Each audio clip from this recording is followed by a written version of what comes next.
Om Shanti. Om Shanti. Om Shanti, Bhai Ji. Very warm welcome Om to Shanti. आदरणीय दशरथ भाई जी. सभी welcome करें भाई जी को. Om Shanti. Welcome, Om Shanti. welcome to Indian Om place. Shanti, welcome Om Bhai Shanti. Ji. Om Shanti Om Ji, Shanti. welcome Bhai Om Ji. Shanti. Om Shanti. Om Shanti Welcome Bhaiji. Bhai Ji. Om Om Shanti. Shanti Om Bhai Ji. Shanti, welcome Bhai Om Ji. Shanti. Welcome. Shanti, welcome Bhai Sahab. Om, Om Shanti. Shanti. Om Shanti, welcome Bhai Ji. Welcome, welcome. हमारा परम सौभाग्य है भाई जी जो साकार की पालना लिए हुए और हमारी परम आदरणीय दादी जानकी जी के भी समीप रहते हुए, और उनको भाई जी के कितने सारे उनके अनुभव हैं जब वो पुणे में थे और कैसे वहाँ से सेवाएं स्टार्ट, और भाई जी बाबा की बहुत सारी सेवाएं भी महाराष्ट्र में और पूरे भारत में, और हमने देखा आज जो बाबा की ब्लेसिंग भावना तो हमने भाई जी में बिल्कुल देखी है. तो ज्ञान भी और इतना गहराई भी, और बाबा के लिए यज्ञ के लिए इतना, भाई जी के एक शब्द हमें बाबा के नजदीक ले जाते हैं. So thank you so much भाई जी, आपने आज हमारे लिए समय निकाला. यहाँ मिशिगन से भी हैं, इंडियानापोलिस से भी हैं, इंडिया से भी हैं, सभी सुन रहे हैं. अच्छा. ओम शांति. आज बहुत ही सुहाना समय है कि सभी यहाँ से यूएसए चाहे इंडिया सबसे मिलने का आज बड़ा अच्छा मौका प्राप्त हुआ है. तो मैं आप सभी का बहुत बहुत धन्यवाद करता हूँ. और ऐसे आज के मुरली में जो बाबा ने कहा कि बड़ी सुंदर बात बाबा ने कही कि भावना ज्ञान युक्त होनी चाहिए, क्योंकि भावना का भी बहुत बड़ा महत्व है. वैसे भावना और ज्ञान थोड़ी सी अलग चीज है, लेकिन भले हम ज्ञान से ज्ञानी बन जाते हैं, ज्ञान सुन करके ज्ञान प्राप्त करके हम ज्ञानी बन जाते हैं, लेकिन अगर उसके अंदर भावना नहीं होंगी ना, अगर वो भावना नहीं होंगी तो उसका टेस्ट नहीं होगा, वो उसकी अनुभूति हम नहीं कर सकते. तो ईश्वरीय जीवन में भावना होना भी बहुत आवश्यक है, क्योंकि ये हमारा सारा जो भूतकाल गया हुआ है, सारा पास्ट जो हमारा हुआ है भक्ति में, तो भक्ति जो इतने लंबे समय तक चली है, ज्ञान तो 100 साल तक ही चलता है समझो, और भक्ति जो चलती है वो 2500 साल तक भक्ति चलती है. और 2500 साल तक चलने का आधार है कि भावना के आधार पर भक्ति मार्ग चलते आया है. तो संगम पर भी जब ज्ञान प्राप्त होता है तो हमारी भावना ज्ञान युक्त भावना हो जाती है, और जब भावना ज्ञान युक्त हो जाती है ना, तो फिर हम अचल और अडोल रहते हैं. किसी भी परिस्थिति में, कोई भी सर्कमस्टेंसेस में अचल और अडोल अगर रहने का है, और बाबा को मेरा तो एक शिव बाबा दूसरा न कोई, एक बल और एक भरोसा अगर हमें प्राप्त करना है, एक बल एक भरोसा, तो उस ज्ञान के साथ भावना का होना भी अत्यंत आवश्यक है. परंतु भावना ज्ञान युक्त होनी चाहिए. और बाबा ने कहा कि योग जो है वो योग भी स्नेह युक्त योग होना चाहिए. ऐसा नहीं कि बस बैठे हैं, अभी आधा घंटा बैठना है, 3 लोग को चक्कर लगा करके आए. भले 3 लोगों को चक्कर लगा करके आए, लेकिन उसमें बाबा के प्रति हमारे मन में कितना स्नेह रहा, स्नेह युक्त याद, इसका बहुत बड़ा महत्व है हमारे अनुभूति के लिए. अगर याद स्नेह युक्त नहीं होंगी तो हम योग के अवस्थाओं का अनुभव नहीं कर सकेंगे। योग के गहन स्थिति को, अगर योग की गहनता का अनुभव हमें करने का है, तो उसमें स्नेह का बहुत बड़ा पार्ट है। बिना स्नेह के, बिना प्यार के याद हो तो रुखी याद हो जाएंगी ना। तो प्यार स्नेह में, इसमें इतनी बड़ी ताकत होती है। वैसे दैवी गुण तो 56 करके दैवी गुण है। हम लोगों का दैवी गुणों का प्रोजेक्ट भी चल रहा है। इस वर्ष में 52 दैवी गुणों पर अपन अभ्यास भी करते जा रहे हैं। तो उसमें बाकी तो सभी दैवी गुण है, अंतर्मुखता है, प्रसन्नता है, संतुष्टता है, गंभीरता है, अनेक दैवी गुण है। लेकिन प्रेम जो है, वो प्रेम और स्नेह जो है, इसमें बहुत बड़ी ताकत होती है। और प्यार प्रेम में तो इतनी बड़ी ताकत होती है कि कुर्बानी करने की जो ताकत है ना, वो प्यार के अंदर होती है।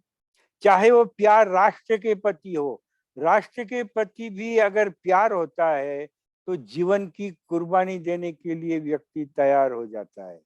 वैसे ही अगर हमारा परमात्मा के प्रति अगर प्यार है, तो हम अपना जीवन परमात्मा के आगे समर्पण करने के लिए तैयार हो जाते हैं।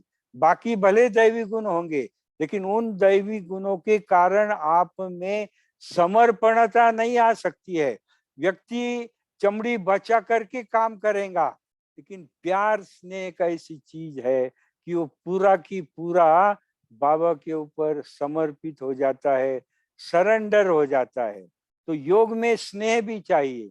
और जब हम बाबा के कमरे में कहो या हॉल में बाबा से दृष्टि लेते लेते योग लगा रहे हैं, जो कमरे में बैठे बाबा से दृष्टि ले रहे हैं, बाबा से योग लगा रहे हैं, तो उस योग में, उस योग के अवस्था में इतने लगन में मगन हो जाना चाहिए, इतने मगन हो जाना चाहिए उस प्यार में, बाबा के प्रभु प्रेम में ऐसे मगन हो जाना चाहिए कि प्रेम के दो आंसू भी टपकने चाहिए। समझा? प्रेम के, परमात्मा प्रेम के दो आंसू भी हमारे योग में टपकने चाहिए। तो ये निशानी है कि बिल्कुल हमारा जो योग है, बड़े प्यार से हम बाबा के साथ योग लगा रहे, उसके अंदर स्नेह समाया हुआ है। तो परमात्मा अनुभूति करना बड़ा सहज हो जाता है। प्यार स्नेह में वो बड़ी ताकत होती है। बाबा जब मुरली शुरू करते हैं ना, बाबा जब मुरली शुरू करते, देखो कैसे शुरू करते। बाबा कहते मीठे बच्चे, मीठे बच्चे कह करके बाबा मुरली का आरंभ करता है। शुरू में ही बाबा ने बच्चों को मीठे बच्चे कहा हुआ है। तो ये मीठापन जो है ना, वो बाबा का पहला शब्द है, मीठे बच्चे, मुरली का। तो इससे स्पष्ट हो जाता है कि मीठा बनना, स्नेह युक्त बनना, बाबा के प्रति प्रेम होना कितना आवश्यक है। देखो बाबा शुरू में कहता है मीठे बच्चे, और आप देखेंगे जब बाबा मुरली को पूरा करता है, जब मुरली को समाप्त करता है, तो बाबा क्या कहता है? शुरू में तो कहता है अच्छा मीठे बच्चे, फिर जब समाप्त करता है तो बाबा कहता है मीठे मीठे बच्चों को। तो देखो शुरू में सिंगल मीठे थे, और सब मुरली सुनी तो क्या हो गए? डबल मीठे हो गए। तो मुरली समाप्त करते समय भी कहता है अच्छा मीठे मीठे सिकिलदे बच्चों प्रति, तो डबल मीठा हो जाते हैं ना। तो मीठापन ये परमात्मा याद में बहुत बड़ी चीज है। और अभी का जो संगम युग का वर्तमान समय जो चल रहा है, तो इस वर्तमान समय में बाबा से जुट करके रहना अत्यंत आवश्यक है। हर कर्म करते समय बाबा को साथ लेकर के करना चाहिए। समझो हम कभी खाना खाते हैं, जो खाना खाते को बैठते हैं, तो खाते समय कहने का बाबा आकर के बाजू में बैठ जाओ, और अपन दोनों मिलकर के भोजन करेंगे। तो ऐसे बाबा को हर कर्म करते समय भगवान को साथी बना करके कर्म करना चाहिए, तो हम बिल्कुल सेफ हो जाते हैं। क्योंकि वक्त ऐसे चल रहा है कि कभी भी कुछ भी हो सकता है। ये तो बाबा ने हम बच्चों को पाठ पक्का करके छोड़ा है कि हे बच्चे, कभी भी कुछ भी हो सकता है। इसीलिए अपने आप को अगर सेफ करने का है, सेफ रखने का है, तो हर कर्म करते समय समझो रास्ते से चल भी रहे हैं तो बाबा को साथ में रखो और बाबा के हाथ में हाथ लेकर के चलते जाओ। बड़ा मजा आएगा, थकेंगे भी नहीं। बाबा ने कहा योग में बच्चे अगर आबू रोड से माउंट आबू तक भी चलेंगे ना तो भी आप थकेंगे नहीं। तो ऐसा योग युक्त होकर बाबा को साथ लेकर के अभी हर कर्म करने की बहुत बड़ी आवश्यकता है। क्योंकि अभी हम ऐसे टर्न पर आकर के पहुंचे हुए हैं कि अभी देखा जाता है तो बाबा का जो वर्तमान समय का जो पाठ चल रहा है वो बाबा का बहुत ही अलग स्वरूप का पाठ बाबा का चल रहा है। देखो शुरू में बाबा आए तो जब उनका टाइम आया, यदा यदा ही धर्मस्य, धर्म ग्लानि का टाइम आया और बाबा को नीचे आने का था, इस सृष्टि पर आना था। अनेक आत्माएं बाबा को पुकारती थी, कहती थी छोड़ विदे आकाश सिंहासन, इस धरती पर आ जा रे। भगवान को भगत आत्मा कहती थी कि हे भगवान, अभी ऐसा समय आकर के पहुंचा है कि आप आपका आसमान का जो आसन है ना, वो आसन आप अभी छोड़ दो और अभी आप धरती पर आ जाओ। तो वह समय जब आता है और बाबा जब परम धाम से साकार सृष्टि में आना आरंभ करते हैं तो बीच में बाबा एक बहुत बड़ा काम करते हैं। वो कौन सा कार्य करते हैं? तो परम धाम से आते समय पहले पहले सूक्ष्म वतन की रचना बाबा करते हैं। पहले सूक्ष्म वतन की रचना करने के बाद संपूर्ण ब्रह्मा को स्थापित करने के बाद फिर बाबा इस साकार सृष्टि में आते हैं। और विदेही होने के कारण, अशरीरी होने के कारण, देह न होने के कारण कार्य करने के लिए बाबा को देह की जरूरत पड़ती है। तो उस समय बाबा क्या करते हैं? उस समय जब बाबा इस सृष्टि पर आते हैं तो यहाँ तो करोड़ों देह होते हैं ना, करोड़ों शरीर इस सृष्टि पर होते हैं। अभी उनको अपना काम करने के लिए शरीर कौन सा लेना है? तो शरीर चूज करने के लिए, शरीर सिलेक्ट करने के लिए बाबा कौन सा क्राइटेरिया यूज करता है समझा? अभी करोड़ों शरीर है, अभी कौन सा शरीर लेने का? तो उस समय बाबा शरीरों को नहीं देखते हैं। भले करोड़ों शरीर है, शरीरों को नहीं देखते हैं, करोड़ों आत्माओं को बाबा देखते हैं। जब करोड़ों आत्माओं को देखने के बाद शिव बाबा ये सर्च करते हैं कि सृष्टि की नंबर 1 श्री कृष्ण की आत्मा अब कहाँ है। तो जब वो बाबा को सिंध हैदराबाद में दादा लेखराज के रूप में शिव बाबा को आत्मा दिखाई देती है तो फिर शिव बाबा उनके शरीर का आधार लेते हैं। और एक बार बाबा ने बहुत सुंदर कहा था कि ये बच्चे आपको क्या मालूम, मना अलमाइटी शिव बाबा कहते हैं बच्चे आपको क्या मालूम, मैंने मेरे वन्नी को कैसे सिलेक्ट किया है। हाँ, वन्नी कैसे चूज किया इतने लोगों में से? तो वो कैसे सिलेक्ट किया? तो उनकी आत्मा को देखा कि वो नंबर 1 श्री कृष्ण की आत्मा इस शरीर में है तो वो शरीर बाबा ने लिया। फिर उनके आत्मा को बाबा को प्रिपेयर करना पड़ता था ना, वन्नी ने ऐसे थोड़े ही झट तैयार हो जाएंगी, उसको भी परमात्मा को प्रिपेयर करना पड़ा। दादा लेखराज को प्रजापिता ब्रह्मा में ट्रांसफर करना पड़ा और उसके लिए बाबा ने दिव्य दृष्टि का प्रयोग किया। उनको पहले पहले बाबा को तो कुछ कमी नहीं थी ना, धन संपदा तो बाबा के पास विपुल थी। कलकत्ता में भी बड़ा मकान था, बड़ी पेड़ी थी, बंबई में बड़ा मकान था, हैदराबाद में बड़ा बंगला था। बाबा को तो कोई कमी नहीं थी। और बाबा को बच्चे भी थे, कन्याएं भी थी, पुत्र भी थे, पत्नी भी थी, परिवार में भी कोई कमी नहीं थी, धन संपदा संबंध इसमें भी कुछ कमी नहीं थी अभी। और ऐसी आत्मा फिर नए विश्व निर्माण के काम के लिए कैसी प्रिपेयर होंगी? तो उसके लिए शिव बाबा ने उनके माइंड को तैयार करने के लिए पहले पहले दिव्य दृष्टि के द्वारा उनको सृष्टि के विनाश का साक्षात्कार बाबा ने करवाया।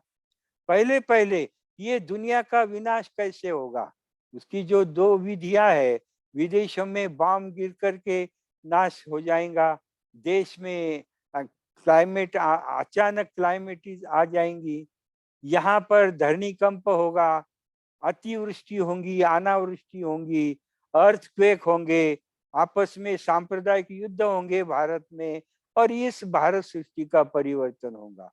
विदेश का पैसा परिवर्तन होगा, वो भी 1936 में, जब बाबा ने 37 में कल्पवृक्ष का चित्र बना करके तैयार किया ना, तो उस समय क्या था, बाबा ने उस कल्प वृक्ष के ऊपर दो बिल्लियों को दिखाया था। एक तरफ रूस है, दूसरे तरफ अमेरिका है। ये दोनों बिल्ले आपस में लड़ेंगे। ये बाबा ने 1937 को बाबा ने साक्षात्कार के द्वारा ये कल्प वृक्ष का चित्र बनाया था।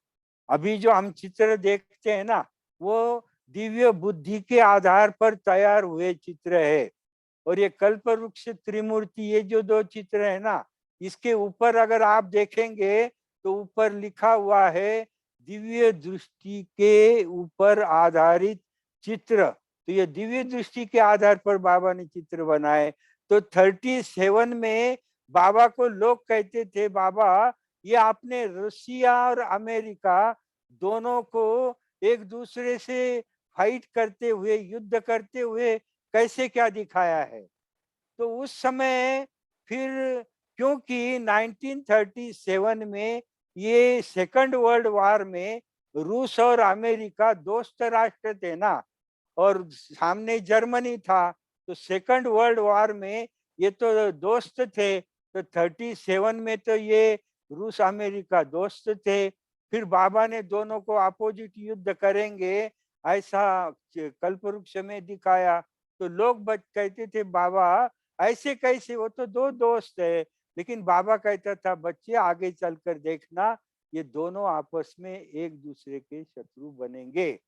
और 2022 को, आज के 2022 के मार्च में हम देख रहे, आज तक तो वो दोनों एक दूसरे को सपोर्टिव थे, लेकिन आज के समय में बिल्कुल एक्यूरेट दोनों भी एक दूसरे के अपोजिशन के स्टेटस में खड़े हो गए हैं।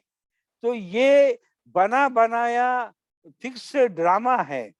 तो इसके अनुसार हमें देखना होता है कि संगम युग जब बाबा ने शुरू किया, तो संगम युग का रुख जो है वो हमेशा टर्न होते गया है। संगम युग का जो पीरियड है 100 साल का, तो वो ऐसा सीधा जर्नी संगम युग में कभी भी नहीं हुआ है। समय समय पर संगम युग में टर्न लेते गए हैं। जैसे 36, 37, 8 तक बाबा माना हैदराबाद में थे। 2 साल के बाद बाबा कराची में आए। कराची में 13 साल तक तपस्या चली। और फिर जब 1950 को बाबा भारत में आए, तो जब कराची में समुद्र के किनारे ये जब तपस्या करते थे, तो बाबा इन बच्चों को कहते थे कि हे बच्चे, एक दिन ऐसा आएगा कि आप पर्वत पर जाकर तपस्या करेंगे। तो वो बहनों को तो पता नहीं, भाई पर्वत पर कैसा क्या जाकर तपस्या करेंगे।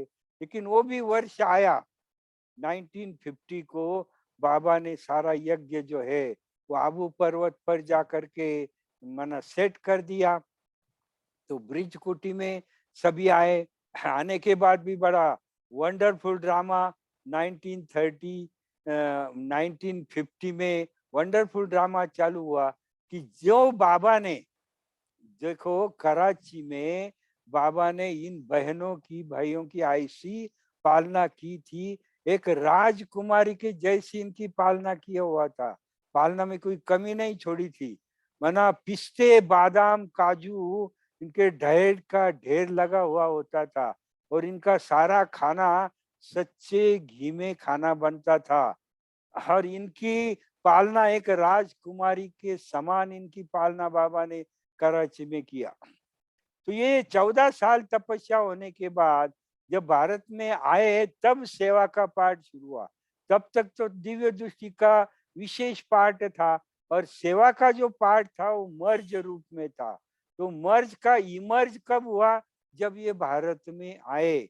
और बाबा की एक विशेषता है कि बाबा समय प्रति समय ब्राह्मणों का जो झाड़ है ना, वो झाड़ को हिलाते रहता है। झाड़ को बाबा समय प्रति समय क्यों हिलाता है? क्योंकि बाबा को सतयुग में जिनों को भेजना है वो 100% देवताई आत्माएं ही चाहिए। समझो हमारे पास 56 दैवी गुण है। अगर आप में एक भी दैवी गुण कम होगा, एक भी दैवी गुण कम होगा, तो आपको सतयुग में एंट्री नहीं मिलेंगी। आप कहेंगे हमने तो काम को जीता है, क्रोध को जीता है, लोभ भी हमारे में नहीं, अभी कोई मोह भी नहीं है। हाँ, क्रोध नहीं है, थोड़ा सा आवेश है। कुछ कम पड़ा तो हम आवेश से बात करना शुरू करते, थोड़ा झगड़ा शुरू कर देते, भले सभी दैवी गुण धारण किए।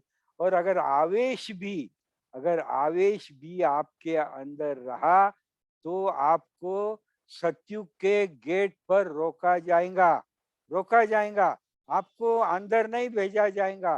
क्यों? क्योंकि अगर ये आवेश के साथ अगर आपको सतयुग में भेजा ना, तो आप वहां भी जाकर के झगड़ा करना शुरू करेंगे, देवता की दुनिया में भी झगड़े शुरू करेंगे आप।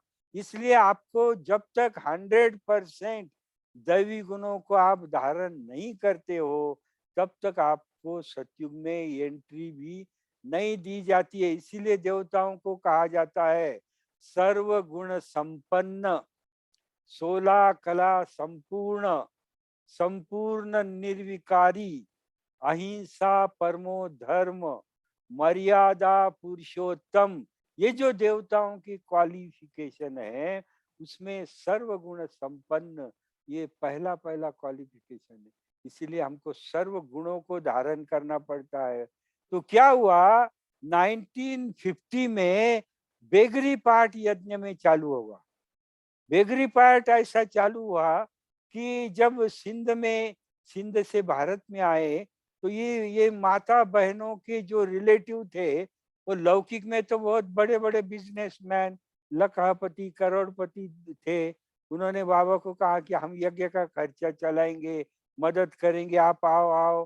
तो बाबा ने सोचा चलो इनकी कन्याएं हैं, इसकी युगल किसकी बहन है। तो जब बाबा यहाँ आया तो इन्होंने आपस में मीटिंग किया सब सिंधियों ने, और फिक्स किया कि अभी यही वक्त है कि अपने बच्चियों को, अपने बहनों को वापस अपने पास बुलाने की। अगर दादा को हम टाइट करेंगे, अगर इनको कुछ धन मदद नहीं किया, तो ऑटोमेटिक ये सभी लोग अपने अपने घर में वापस आ जाएंगे। तो इसीलिए सबने सहयोग देना क्या किया, बंद किया। और पाकिस्तान के आते समय तो कुछ ला नहीं सके। तो फिर क्या हुआ, यज्ञ में बेगरी पाठ शुरू हुआ, भोजन को भी कुछ नहीं था। तो भंडारे में भी भोजन का टाइम होता था तो भोली बाबा के सामने आकर खड़ी होती थी। बाबा समझता था कि भोली भोजन का प्रोग्राम पूछने के लिए आई है, लेकिन भंडारे में कुछ भी नहीं है। तो बाबा कहते बच्ची चिंता मत करो, बाबा के बच्चे हैं और बाबा समय पर सब अपने को सहयोग देगा, बाबा तैयारी करेगा, ऐसा ब्रह्मा बाबा का बहुत बड़ा निश्चय था। वो जो 1-2 साल शुरू में बेगरी पाठ चला तो उसमें क्या होता था, खाली एक डोडा और छाछ यही भोजन में मिलता था। और जब गुरुवार का दिन होता था तो दाल बनती थी, बाकी डोडा छाछ रोज बनता था। और उस समय क्या था, समझो किसी की तबीयत बिगड़ गई, टेम्परेचर बहुत चढ़ गया, 100 के ऊपर टेम्परेचर हो गया है, तो बाबा के पास जाते थे। उस समय दवा लाने के भी पैसे नहीं थे, माना इतना बेगरी पाठ था। किसी की तबीयत बिगड़ गई तो डॉक्टर के पास जाकर के दवा लाओ, इतना भी धन उस समय यज्ञ में नहीं था। तो बाबा को कहते थे, बाबा इसकी तबीयत बहुत बिगड़ गई है, डॉक्टर के पास जाने का है, क्या करे? तो था तो कुछ नहीं, तो बाबा ने कहा, बच्ची कुछ संकल्प नहीं चला, उसको भी ये छाछ और ढोकरा यही खिलाओ, तो ये छाछ भी दवा का काम करेगा। तो प्रैक्टिकल जो बाबा ने कहा, छाछ भी दवा का काम करेगा। अभी देखो किसी को टेम्परेचर हो और उसको छाछ खिलाई जाए तो उसके तबीयत का क्या होगा। लेकिन फिर भी वो बहनें जिनका बाबा पर पक्का निश्चय था, वो उसी अवस्था में छाछ भी पीती थी और ऑटोमेटिक उनका टेम्परेचर भी चला जाता था। ऐसा बेगरी पार्ट था। लेकिन उस समय अनेक बहनों ने देखा, भाई 1-2 दिन की बात छोड़ दो, मांस के मांस हो गए, रोज छाछ और ढोकरा कैसे क्या खाने का। ऐसा तो कई जो बहनें थी ना, वो अपने लौकिक घर में चली गई, क्योंकि लौकिक घर वालों ने तो उनको बुलाया कि भाई आओ आओ आओ, यहाँ सब भरपूर है। तो वो कुछ बहनें जो है वो उसके बाद भी अपने लौकिक में चली गई। तो ये बाबा ने ब्राह्मण परिवार का जो झाड़ है ना, वो हिलाया। तो ये झाड़ हिलाया बाबा बीच बीच में। झाड़ को क्यों हिलाता है? क्योंकि पीले पीले जो पत्ते है ना, वो ऑटोमेटिक गिर जाते। जिनको कीड़ों ने खाया है, ऐसे कीड़ पड़े हुए पत्ते भी अगर ब्राह्मण परिवार के वृक्ष में होंगे ना, तो हिलाने के बाद वो कीड़े पड़े हुए वृक्ष के पत्ते भी नीचे गिर जाते हैं। ऐसे समय प्रति समय ब्राह्मण परिवार का झाड़ जो है वो बाबा हिलाता है। वो 50 को भी हिलाया। फिर उसके बाद तो जब एक दिन आया, फिर ब्रह्मा को भी दाल नहीं मिली। उसके बाद फिर जो यज्ञ में आना शुरू हुआ कि वो आता ही गया। फिर 1965 को, तब तक ब्राह्मण परिवार का बहुत विस्तार हो गया था और भारत में अनेक सेवा केंद्रों का 100 से ऊपर सेवा केंद्र भारत में बने हुए थे। ब्राह्मण भी बहुत लाख के अंदाज में तैयार हो गए थे। तो ऐसे समय पर अचानक 1965 में मम्मा ने शरीर का त्याग किया, मम्मा ने शरीर छोड़ा। तो कई आत्माएं जो थी ना, वो मम्मा पर निर्धारित थी। मम्मा के प्रति उनके मन में चरम कोटि का स्नेह प्यार था, मम्मा से जुड़े हुए थे। तो जब मम्मा ने शरीर छोड़ा तो ऐसी कई सैकड़ों आत्माएं भी यज्ञ से चली गई, यज्ञ के बाहर चली गई। वरना फिर ये पीले पीले पत्ते गिर गए, कीड़े पड़े हुए पत्ते जो थे वो भी पत्ते नीचे गिर गए। तो ऐसे समय प्रति समय पाठ चलता गया। तो 65 के बाद फिर बाबा का बहुत अलग रोल चालू हो गया। जो आज तक बाबा पिता का रोल निभाता था और पालना का, माता का पूरी जिम्मेवारी मम्मा मातेश्वरी ही वो पालना का पाठ बजाती थी। बाबा तो मुरली चलाते थे। तो ऐसे बाद फिर 65 के बाद बाबा ने पिता और माता ये दोनों भी रोल जो है वो ब्रह्मा बाबा ने बजाए। हम जब बाबा को मिले ना, तो बाबा ने माँ का प्यार क्या होता है, माँ का प्यार क्या होता है, वो बाबा ने प्रैक्टिकल में हम लोगों को भी अनुभव कराया था। हमको हमको हमको जब बाबा गोद में लिया ना, भले बाबा खड़े थे, हम जब बाबा के सामने आए, आओ बच्चे कर कर बाबा झट बाबा बच्चों को गोद में लेता था और गोद में लेकर के बच्चों को ऐसी दृष्टि देता था, ऐसी दृष्टि, इतनी प्रेम भरी दृष्टि देता था कि बस जैसे अतीन्द्रिय सुख के झूले में हम झूल रहे हैं। और बाबा मुख में टोली खिलाता था, गोद में लेकर के बच्चों के मुख में टोली खिलाना, ये तो माँ का पाठ है ना। तो ये माँ का पाठ भी बाबा ने बिल्कुल परफेक्ट रीति से 100% माता पिता दोनों का भी पार्ट बाबा ने प्ले किया। तो ऐसा बाबा का 33 ईयर तक साकार में बाबा का पार्ट चला, 33 ईयर साकार का। और साकार का पार्ट एक बहुत अलग पार्ट था। लास्ट में तो बाबा ऐसे कहता था, हमको अच्छा याद है, मैं बोर्ड पर लिखता था मुरली, तो उस पर ये लिखता था, बाबा कहते थे बच्चे अभी मैं परम धाम में क्या करूंगा, मैं तो आया ही स्वर्ग स्थापन करने के लिए, तो अभी मैं इस रथ में ही बैठा रहता हूँ, अगर मुझे याद करना है तो ये साकार में ही याद करो। तो हम बोर्ड पर लिखते थे कि साकार प्रजापिता ब्रह्मा के तन में शिव बाबा याद है, माना बाबा के तन में शिव बाबा की अंतिम समय में प्रवेशता मैक्सिमम समय तक होती थी। फिर बाबा 69 को बाबा ने शरीर का त्याग किया। ज्ञान का जो सब्जेक्ट है ना, ज्ञान योग धारणा सेवा, तो ज्ञान का सब्जेक्ट 69 को ही पूरा हुआ है, अभी तो रिवीजन चल रही है, बाकी 69 को ज्ञान का सब्जेक्ट पूरा हुआ। फिर अव्यक्त रूप में धारणा को बाबा ने चलाया, फिर सेवा का भी पाठ बाबा का चल रहा है। तो ऐसे अव्यक्त पाठ भी बाबा ने शुरू किया। जब साकार बाबा ने शरीर छोड़ा तो भारत में 125 सेंटर थे, 125 लिस्ट थी सेंटर की। और उसके बाद जब बाबा अव्यक्त बना तो इतनी सेवा बढ़ गई, इतनी सेवा बढ़ गई कि बात मत पूछो, सैकड़ों क्या फटाफट 200 400 500 वरना ऐसे 1000 को भी क्रॉस कराया।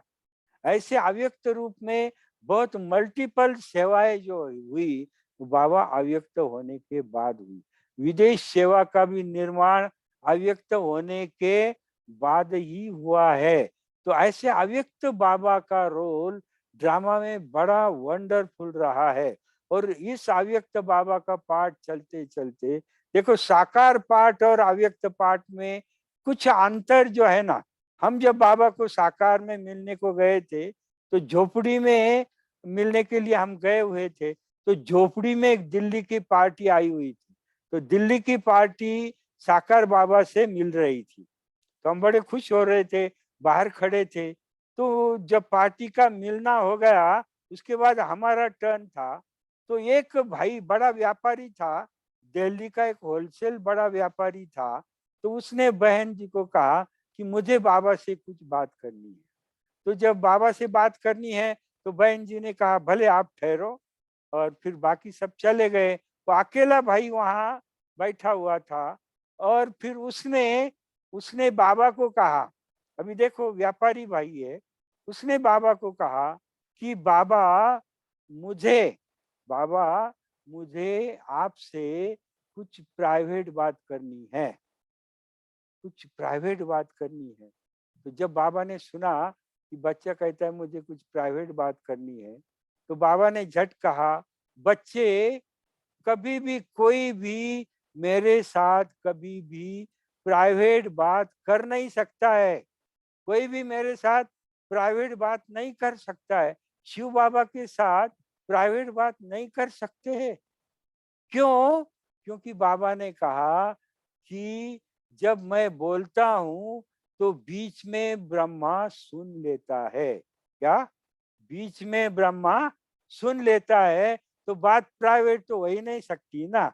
मैं जो भी बोलेगा तो ब्रह्मा तो सुनता है, भले शिव बाबा मुख से बात करेगा लेकिन कान से तो ब्रह्मा बाबा सुन सकता था।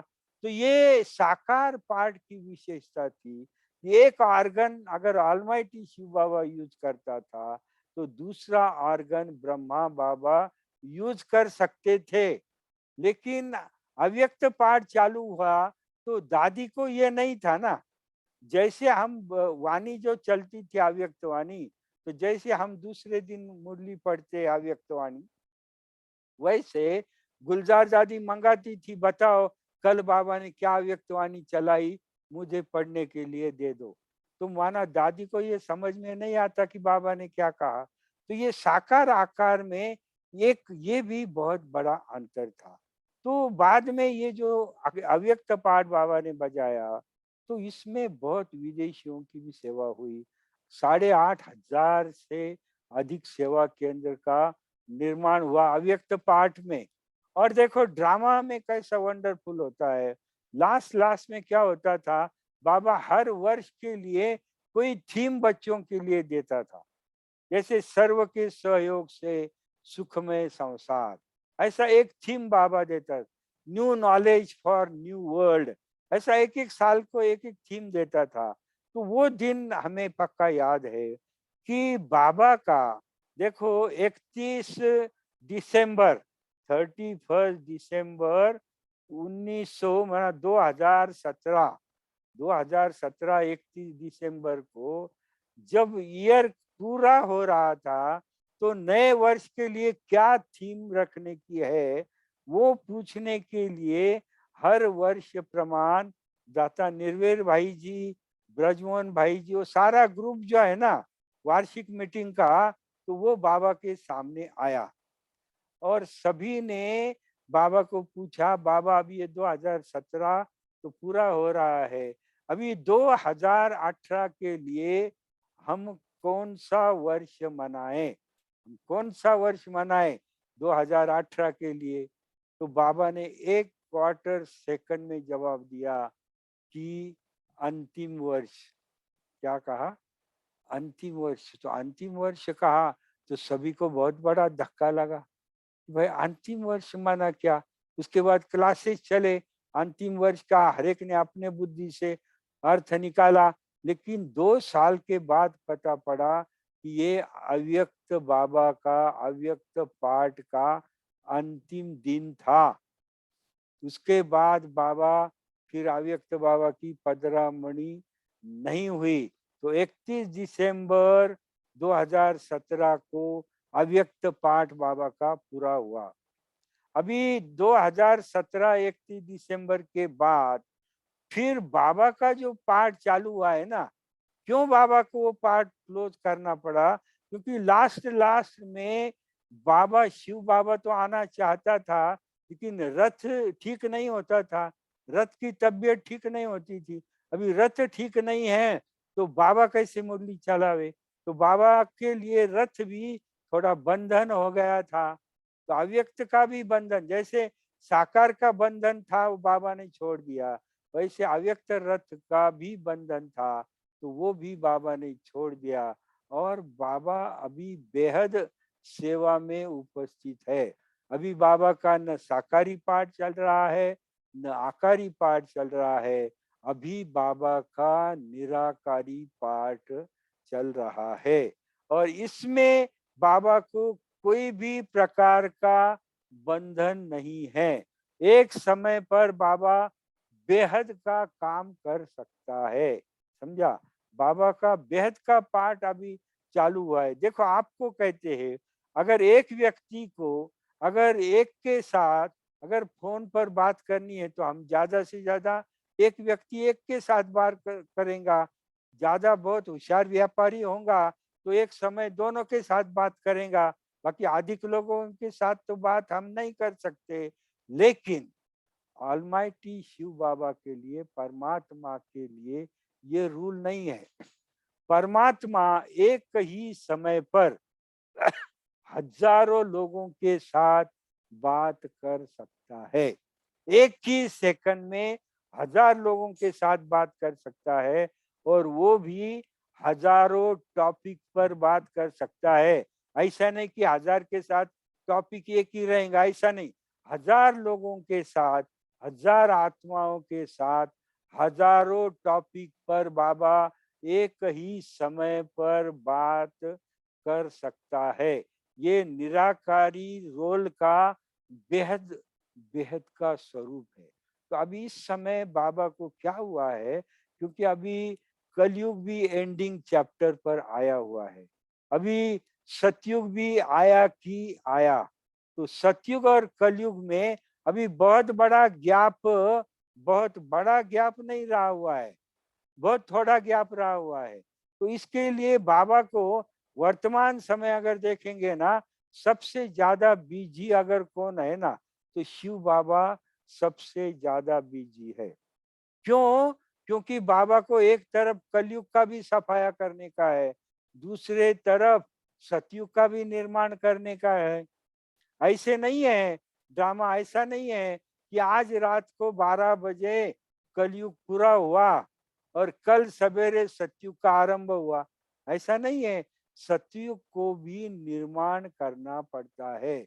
सोने के महल भी बनाने पड़ते, ऐसा नहीं जमीन के नीचे से ऊपर आएंगे, ऐसा नहीं है, वो भी बनाने पड़ते हैं। जो पुष्पक विमान है उसका भी निर्माण करना पड़ता है। रास्ते, गार्डन, बगीचे सब बनाने पड़ते हैं। उसके लिए भी 10 साल तो लगता है ना, सतयुग का निर्माण करने के लिए। तो अभी कलयुग विनाश और सारी दुनिया को सफाया करने के लिए चंद 4-5 साल बाबा के पास सिर्फ बाकी है। तो एक तरफ विनाश की तैयारी करनी है और बाबा को इसमें कलयुग का नाश करने के लिए और सतयुग का नव निर्माण करने के लिए बाबा को उस समय जिसकी मदद होती है ना, जिसकी मदद होती है, बाबा के शस्त्र कौन से है, तो ये 5 तत्व जो है ना, ये 5 तत्व बाबा के शस्त्रास्त्र है।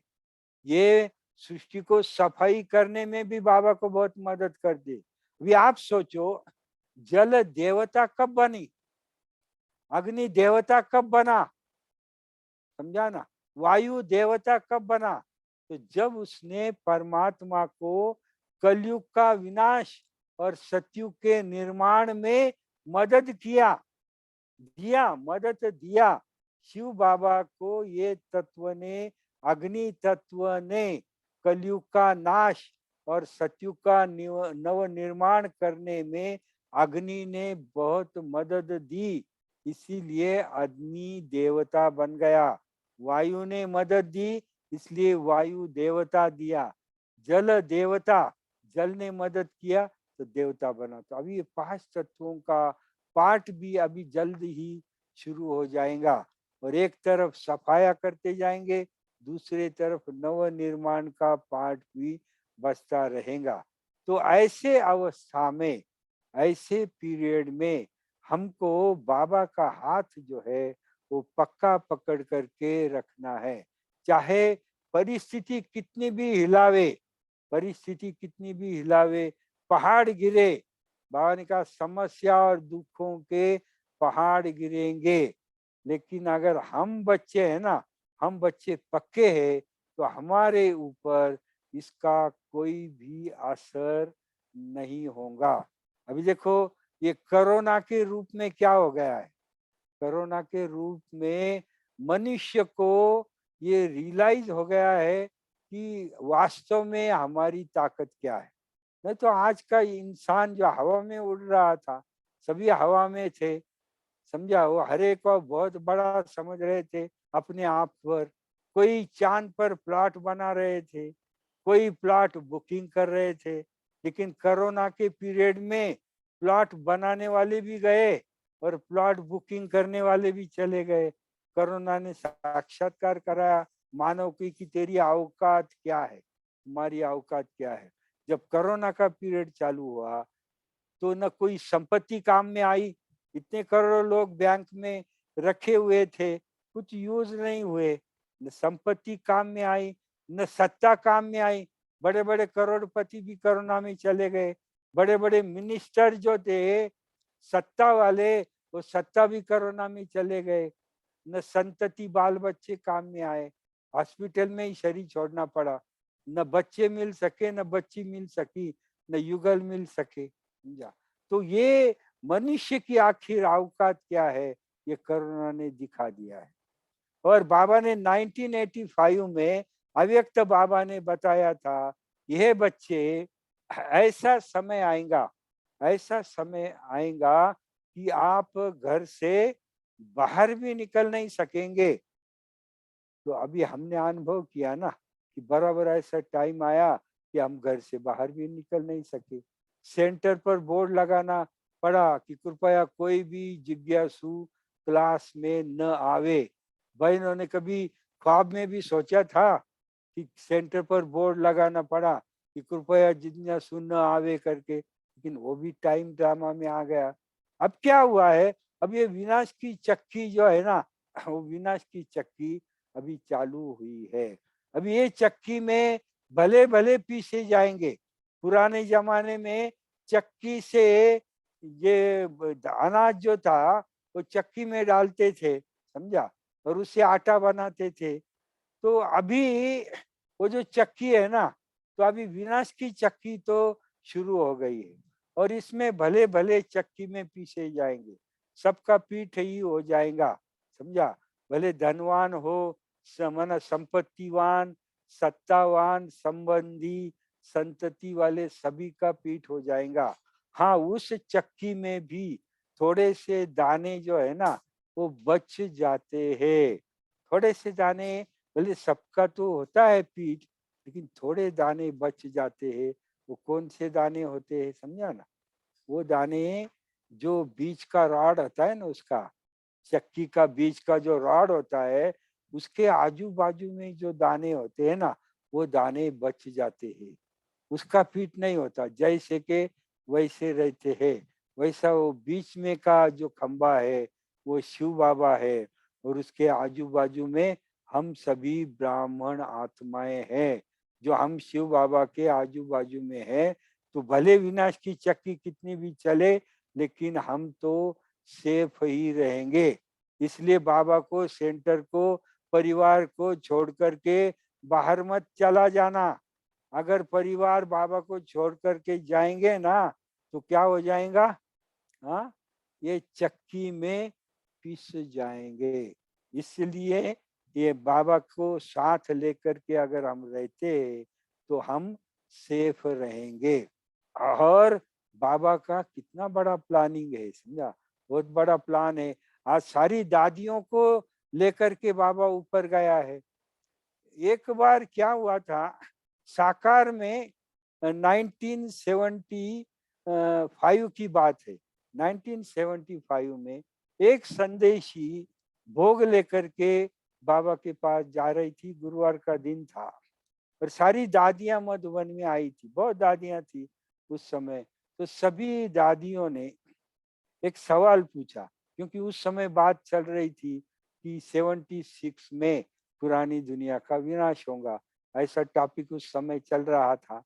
तो दादियों ने वो संदेशी को बताया कि भले अभी तू बाबा के पास जाएंगी तो ये बाबा को पूछ करके आना कि ये जो सृष्टि का विनाश होगा, तो ब्रह्मा बाबा सृष्टि का विनाश देखेंगे क्या? ब्रह्मा के सामने सृष्टि का विनाश होगा क्या? ये पूछ करके आओ। तो वो संदेशी भोग लगा के बाबा के पास गई और बाबा के पास जाने के बाद उसने बाबा को पूछा कि बाबा, सभी दादियों का कहना है कि बाबा ये विनाश जो है वो ब्रह्मा बाबा अपने आंख से देखेंगे क्या? तो उस समय बाबा ने कहा कि हे बच्ची, इतनी महान आत्मा, इतनी महान आत्मा के होते हुए, इसकी महान आत्मा के होते हुए सृष्टि का विनाश हो नहीं सकता। सृष्टि का विनाश हो नहीं सकता। वो बात अभी मुझे आज याद आती है कि अब ये देखो 2 साल पहले, 2 साल पहले हमारे जानकी दीदी ने, नहीं तो ये 3 दादियां, माना 3 देवियां जो परमात्मा ने सिलेक्ट की हुई थी। वो नंबर 1 देवी थी दादी प्रकाश मणि, नंबर 2 जो थी दादी जानकी जी, नंबर 3 थी दादी गुलजार। तो ये 3 देवियां थी। पहली प्रकाश मणि दादी चली गई और उसके बाद 200 वर्ष पूर्व जानकी दादी भी चली गई। फिर अभी ये साल पिछले गुलजार दादी भी चली गई। तो अभी इतनी महान आत्माएं, तो इतनी महान आत्माएं होते हुए सृष्टि का विनाश आरंभ नहीं हो सकता। ये उस समय बाबा ने संदेश दिया था। और आज हम प्रैक्टिकल में देखते हैं कि आज बाबा मम्मा भी नहीं है, ये 3 दादियां भी आज नहीं है। इसीलिए बाबा को विनाश का काम शुरू करने में अभी कोई देरी नहीं है, अभी रुकने का कोई कारण नहीं है। 99% दादियों को बाबा ऊपर लेकर के गया है। बाकी शो पीस के हिसाब से दादी रतन मोहिनी को रखा हुआ है। तो जानकी दादी का भी ड्रामा में बहुत बड़ा वंडरफुल पार्ट रहा हुआ है। बाबा ने 1957 में जानकी दादी को, जब मम्मा आई थी, बहुत अच्छी सेवा हुई। तो मम्मा की गाड़ी में 7 बहनें थी। तो बाबा ने उस समय जब बहुत अच्छी सिंधी लोगों की सेवा पूना में पहली बार हुई, तो बाबा ने कहा, बच्ची तू भले बेंगलोर जा, लेकिन जनक बेटी को पूना में रखना। तो वो जो बाबा के महावाक्य थे ना, जनक बेटी को पूना में रखना, तो फिर जाते समय मम्मा ने दादी को, जानकी दादी को पूना में रखा और कहा, देख जनक, ये सारे पुराने सिंधियों की पहली बार सुगंध जो है, क्योंकि सभी एंटी ओम मंडली के थे, बहुत लोग थे अपोजिशन वाले, वो सब पोजीशन में आ गए, सब ज्ञान में आए। तो फिर मम्मा ने कहा, इनकी बहुत अच्छी पालना आप करना। तो दादी ने इन सारे पुरानी सिंधियों की अच्छी पालना की। और जब 74 का विदेश जाने का पार्ट आया, तो जानकी दादी जब लंदन में गई, तो ये जो पुराने सिंधी पूना में थे ना, ऐसे सैकड़ों सिंधी थे, उनकी बाबा ने, दादी ने बहुत सेवा की थी। और ऐसी सेवा किया था कि कोई भी सिंधी भाई बहन जो थे ना, दादी के मुख से अगर एक शब्द निकलता था तो 1 सेकंड में वो पूरा करते थे, वो गैप होने नहीं देते। मुझे याद है कि जब 67 में ये मीरा सोसाइटी का मकान है पूना में, तो पूना में पहली हाउसिंग सोसाइटी बन रही थी, बिल्कुल रोड के सामने थी। दादी, हम लोग जब मकान देखने को गए थे, तो दादी को वो मकान बहुत अच्छा लगा। हाईवे पर है और बिल्कुल हाईवे के सामने बिल्डिंग बन रही थी। तो दादी ने कहा कि देखो, उस समय गोविंद दादा भी थे। दादी ने कहा, ये साइट मुझे बहुत अच्छी लग रही है और मुझे संकल्प आ रहा है कि यहाँ अपना सेंटर होना चाहिए। तो जट उस समय गोविंद दादा वहां थे और उन्होंने कहा, दादी मैंने इस बिल्डिंग में फ्लैट बुक किया है, मैं बाबा को देने को तैयार हूँ। तो 1 सेकंड में दादी को इतना बड़ा फ्लैट जो था, वो गोविंद दादा ने दादी को सौंप दिया। तो माना ये सिंधी लोगों की ऐसी पालना दादी ने किया था कि दादी के लिए वो जान कुर्बान करने को भी वो तैयार थे। तो ऐसे ये ड्रामा में क्या राज था, दादी जब लंदन गई तो एक सिंधी लोग, कोई दुबई से आता, कोई मस्कत से, कोई ऑस्ट्रेलिया से, कोई यूएसए से, तो ऐसे लोग दादी को मिलने को आते थे और दादी को कहते थे, दादी हम अफ्रीका से आए हैं और आप चलना। तो दादी कहती थी, अरे तेरे पास मैं आऊंगी, लेकिन तू कोई बड़ा प्रोग्राम तो रखना। तो वो जब बड़ा प्रोग्राम रखते थे, बड़ी सफलता हो जाती थी। फिर दादी कहती, देख अब ये बाबा की सेवा के लिए तुम एक फ्लैट लेकर के देना। वो लोग फ्लैट लेकर के देते थे और वहाँ सेंटर खुलता था। ऐसे विदेशों में अनेक सेवा केंद्र निर्माण करने के लिए भी दादी जानकी का बहुत बड़ा रोल रहा है। और उसके लिए बाबा मम्मा ने जो दादी को पूना में रखा था, उसके पीछे ये भी बहुत बड़ा रहस्य है। तो ऐसे, और दादी जी ने देखो, जानकी दादी की विशेषता रही है कि दादी इतनी आगे बढ़ी ना, एक सेवा केंद्र की इंचार्ज, पूना के एक सेवा केंद्र की इंचार्ज से इंचार्ज बनना, ये कितनी बड़ी जर्नी है, कितनी ऊंची, कितनी बड़ी जर्नी है। लेकिन दादी जानकी एक ऐसा मिसाल है कि एक सेंटर के इंचार्ज से वो सारे विश्वविद्यालय की चीफ एडमिनिस्ट्रेशन बन ली। तो इतना बड़ा जर्नी जो है वो जानकी दादी ने बड़े कठोर पुरुषार्थ से, बड़े कठोर पुरुषार्थ से और स्वयं की मेहनत से दादी ने प्राप्त किया। वैसे अगर हम देखते हैं तीनों दादियों में भी, तो दादी प्रकाशमणि जो है ना, प्रकाशमणि दादी को जब साकार से अव्यक्त बाबा बना, तो अव्यक्त बाबा ने जाते समय दादी प्रकाशमणि के हाथ में हाथ मिलाया था और अपनी सारी विल पावर प्रकाशमणि दादी को बाबा ने ट्रांसफर किया था। इसके लिए बहुत फोर्स से प्रकाशमणि दादी का पार्ट चला। तो बाबा की विल पावर दादी के पास थी। और ऐसे गुलजार दादी का भी देखेंगे तो वो बाबा का रथ थी ना, वो तो बाबा का रथ थी, तो वो बाबा की पावर भी गुलजार दादी के पास थी। अभी जानकी दादी को हम देखते, न तो उसको कोई डायरेक्ट विल पावर बाबा ने दिया, न कभी वो उसको कोई साक्षात्कार आदि हुआ है, न कभी बाबा उसके शरीर में आया है, न कभी वो ध्यान में गई है। फिर भी उन्होंने अपने पुरुषार्थ के द्वारा इतना सर्वश्रेष्ठ पद जो है वो बड़ी मेहनत से, और ईश्वरीय विश्वविद्यालय में त्याग का भी अगर त्याग देखना हो, बाबा जो कहा ना सर्वंश त्यागी, ब्रह्मा बाबा का पहला कदम सर्वंश त्यागी का, सारे यज्ञ में अगर कोई उदाहरण देखना है तो वो दादी जानकी जी है, जिसने त्याग का भी त्याग किया, ऐसा त्याग किया कि उसका कभी दादी ने वर्णन भी नहीं किया। और गुण दान करने में दादी जानकी जी इतनी होशियार थी कि दादी में जो गुण थे ना, वो सामने वाले में भरने की कला वो दादी के अंदर भी थी। उसको भी आप समान, अपने जैसा दूसरों को बनाने की कला भी दादी के अंदर थी।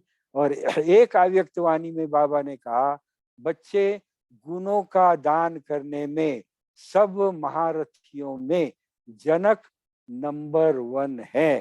तो नंबर 1 भी बाबा ने दादी जानकी को गुणों का दान करने में दिया हुआ था। कल ऐसे हमारे परम प्यारे परम तपस्वी, विश्व सेवाधारी, विश्व कल्याणकारी आदरणीय दादी जी का स्मृति दिवस है, और हम दादियों के स्मृति में समा करके बाबा को याद करते रहेंगे।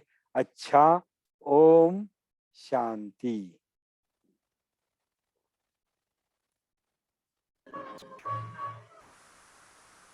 थैंक यू सो मच भाई जी। हमें तो लग रहा है आप बोलते रहे और हम सुनते ही रहे। आपके पास टाइम और हो तो अगर सुनाई तो we would love to अभी right थोड़ा now मीटिंग जी हाँ मीटिंग। सभी बहुत थैंक खुशी यू हुई, हम आप सभी को मिलकर बहुत बहुत खुशी हुई है। थैंक यू भाई जी। गुह्य गुह्य बातें आपने अचल अडोल स्थिति और दादी जी और बाबा की सुनाई, तो भी इस समय के अनुसार हमारे पुरुषार्थ को भी बहुत इससे गति मिल रही है।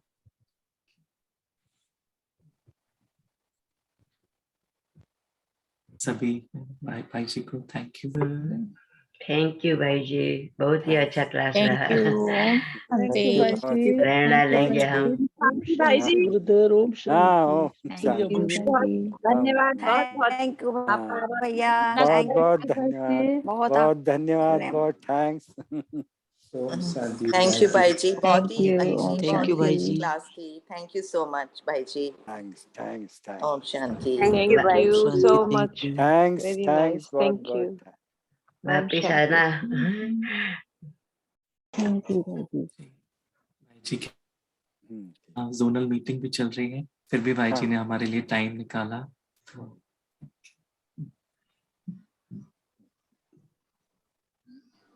भाई जी कभी मौका हो तो जगदम्बा भवन का भी दादी जी के साथ का और उनका भी पूरा कभी जरूर, कभी बीच में एक दिन ये भी जगदम्बा का और दादी का क्या कनेक्शन है, वो भी एक दिन जरूर इसके बारे में हम चर्चा विचार विमर्श करेंगे अवश्य। Om Om Om Shanti. Shanti. Thank you, Thank you, so brother. Bhaiji. Thank Om Shanti. Shanti. Thank you. Om Shanti. Thank you, Bhaiya. Om Shanti. Thank you, all of you. Thank you, Bhaiji. Om Shanti. Om Shanti.